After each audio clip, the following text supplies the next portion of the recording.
Assalamualaikum warahmatullahi wabarakatuh. Perkenalkan, nama saya Cindy Laras. Keseharian saya di rumah sebagai ibu rumah tangga. Pengalaman mistis yang benar-benar sampai detik ini tuh gue masih bukan agak lagi sih sebenarnya, benar-benar gak bisa gue lupain banget gitu ya. Gue kan sering sholat malam nih sama bokap kan. Nah, jadi pada saat itu tuh bokap ngajakin nih selama 7 hari tuh kita nggak putus ngaji katanya kan. Nah terus dari hari pertama itu tuh banyak yang aneh-aneh gitu kan, karena kan kita ngaji di ruang tamu nih ya kan, kita ngaji di ruang tamu. Nah si lampu yang dekat kamar nyokap nih kebetulan memang selalu dimatiin kalau udah malam gitu, jadi cuman kayak satu lampu aja lah yang nyala gitu kan. Nah terus pada saat ngaji tuh gue entah dari mana itu angin, tapi gue ngerasa angin tuh sepoi-sepoi banget gitu kan. Gue tuh nyari gitu, maksudnya kayak angin dari mana gitu kan, tapi nggak ada karena posisi rumah pada saat itu ditutup rapat gitu kan. Udah nih, nah setelah hari pertama udah gue nggak ada gimana-gimana, cuman pada malamnya tuh gue mimpi gitu kan. Gue kayak diajak ke satu hutan gitu kan, kayak ke satu hutan. Nah di situ tuh kayak gue cuma didengerin suara gitu kan. Gue agak lupa sih ini waktu mimpi yang awal, cuman ada satu mimpi yang benar-benar masih gue ingat. Cuman lanjut ke hari besoknya tuh gue maksudnya ngaji malam gitu kan. Beres kita sholat malam, kita ngaji lagi, gue ngerasain lagi nih gitu kan, kok gue ngelihat bokap gue semua pada fokus nih gitu kan, mereka ngaji, mereka khusyuk lah kayak gitu. Cuman gue doang kayaknya gitu ya yang bener-bener, kok perasaan gue kayak gue lagi ngobrol sama bokap gue padahal gue lagi ngaji gitu kan. Karena kan pas gue melek, mereka merem gitu. Akhirnya udah gue merem lagi dong ya kan, gue merem lagi, ngobrol lagi nih gue gitu kan. Jadi setiap gue merem tuh kayak suara bokap gue kayak lagi ngajakin ngobrol gitu kan. Nah di hari kedua itu tuh di vision gue kayak ada cewek tapi dia nggak ngunjukin wujudnya, cuman dia ngasih gue nampan gitu kan, yang kelihatan tuh cuma tangannya doang kayak. Nah dia tuh ngasih di nampan itu tuh ada jeruk, gedenya tuh kayak model jeruk Bali, cuman bentuknya dalamnya jeruk biasa, jeruk pada umumnya gitu kan. Putih banget, pokoknya tuh tangannya putih banget. Dia tuh ngulurin ke gue gitu kan, nih dimakan kata dia tuh ya. Entah gue ragu entah gimana, cuma sama gue ngambil gitu kan. Gue nggak ngerti itu maksudnya gimana, cuman setelah dari situ nggak lama gue ngobrol nih sama bokap gue kan.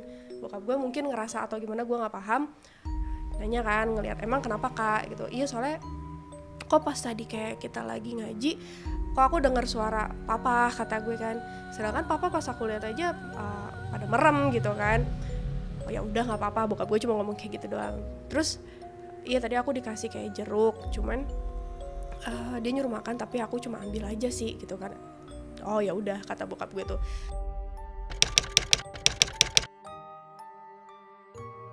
Sebenarnya kalau dibilang orang bisa juga kayaknya enggak juga sih ya. Gue juga kurang paham juga gitu. Soalnya nggak pernah ngelihat bokap ngobatin kayak gitu, gue nggak pernah. Cuman memang lebih kayak ke agamanya aja sih kalau bokap tuh kan. Setelah besokannya lagi, pada saat jam 4 sore gitu ya, setelah asar itu gue lagi nyapu halaman. Gue nyapu halaman, anak gue tidur nih di lantai atas gitu kan. Pas banget azan asar, pas banget di situ gue pertama kalinya ngedengar kayak ada suara auman naga. Awal gue masih mikir apa film atau apa, tapi bener-bener itu jelas banget dan gue tuh bener-bener kayak dikasih penglihatan mungkin deh. Itu naga tuh kayak lagi ngelingker di atas rumah gue nggak pakai banyak mikir, gue lari, gue ke atas, gue cek anak gue, nggak tahu anak gue masih tidur kan. Gue ngabarin bokap gue udah shock banget karena bokap gue lagi nggak di Bandung pada saat itu tuh. Udah gue bener-bener ya udahlah kata gue tuh ya, gue bismillah aja. Akhirnya masih berlanjut lagi nih malamnya pas bokap gue balik. Bokap gue sih nggak pernah kayak ada ngomong yang ngasih penjelasan gitu tuh, nggak ada gitu. Jadi sebenarnya apa sih gue juga nggak tahu gitu. Gue takut dibilang halu juga gitu kan. Ya udah pada akhirnya kita masih lanjutin ngaji malam. Nah pas yang di situ kan rumah gue itu si temboknya pakai ubin kan, kayak pakai ubin. Nah samping sebelah samping kanan gue sini nyala nih lampunya, di sebelah sini gue mati. Mantul kan si cahayanya tuh. Jadi pas gue lagi ngaji, pas gue nengok ke depan, itu belakang gue tuh kayak ada yang duduk, tau gak sih? Entah cewek entah gimana, cuma kayak pakai mukena panjang gitu, warna putih. Udahlah, gue nggak banyak ngomong, gue mau kabur juga gue nggak bisa ya kan. Ya udah, akhirnya gue diem. Pas gue ngaji lagi, nah itu pertama kalinya mungkin itu yang disebut pocong kali ya. Dia nggak ngunjukin ke depan muka gue banget sih, mukanya kayak gimana gue nggak tahu, karena dia posisinya itu ada di luar pintu. Karena pintu rumah gue itu kan gue kasih kayak kayak hordeng yang tipis gitu kan, jadi dia berbentuk kayak siluet kayak gitu, dan itu bener-bener jelas banget. Gue pertama kalinya banget gue ngeliat yang namanya bentuk pocong tuh kayak gitu. Gue ngobrol sama bokap, gue ngeliat pocong, gue ngeliat kayak gini, dan benar aja gitu kan. Nggak lama kemudian ada tetangga gue juga ngabarin, tetangga gue pada saat itu meninggal, dia kecelakaan pada saat hari itu pas gue ngaji malam itu ya. Mungkin ininya kali ya, gue juga nggak tahu. Terus ini mimpi yang gue bilang tadi, gue lupa ini hari keberapa, cuman ini yang benar-benar mengganggu gue banget sih sebenarnya.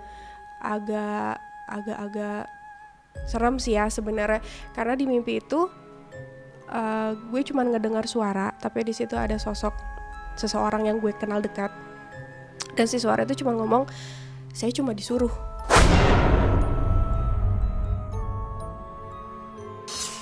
Gue masih nggak mudeng sih sebenarnya, kayak gue cuma disuruh apa gitu, gue nggak tahu gitu kan.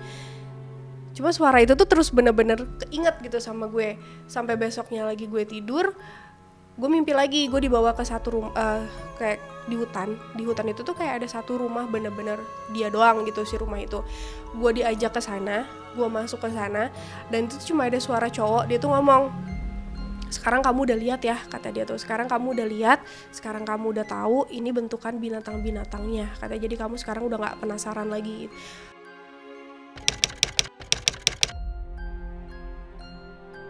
Gue ngelihat gitu kan, gue bener-bener ngelihat ya. Pada saat itu gue kayak nilai ya itu binatang, cuman memang bentuknya tuh bukan binatang, dan semuanya tuh bener-bener hitam, warnanya tuh hitam, jadi kayak bayangan-bayangan entah gimana ya, pokoknya bentukannya tuh aneh yang nggak pernah ada di dunia gitu. Cuman si orang ini bilang ya ini tuh binatangnya, kata gitu kan, dan mereka di semua mereka itu di situ di kerangkeng semua gitu loh.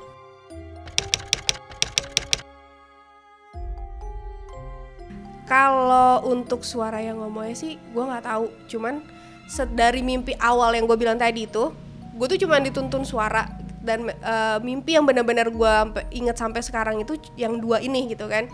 Kalau untuk ditanya orang yang ada di mimpi gue tersebut, ya gue kenal, karena memang itu orang dekat gue juga gitu ya. Gue sih nggak mau suujon, nggak mau gimana, entah mungkin orang itu mungkin ada niat ngejahatin atau apa, gue nggak tahu. Karena ya setelah gue tanya-tanya juga gitu kan, kayak ke mami, ya mungkin dia mau berbuat nggak bagus, atau mungkin memang sudah sudah mengirim atau apa, akhirnya mungkin terbuka dari situ gitu kan. Karena setelah berapa tahun silam ini sebenarnya itu baru terbongkar sih kayak gitu. Gue baru bener-bener oh ya udah, gue baru tahu mungkin arti dari mimpi itu. Gue lebih kayak dikasih sebenarnya udah dikasih warning gitu kan, orang yang sama lo di sini yang lo lihat baik sebenarnya yang ngejatohin lo banget, bener-bener yang ngejahatin gue banget gitu. Dan itu tuh baru terbongkar selama kurang lebih ini berarti udah 4 tahun.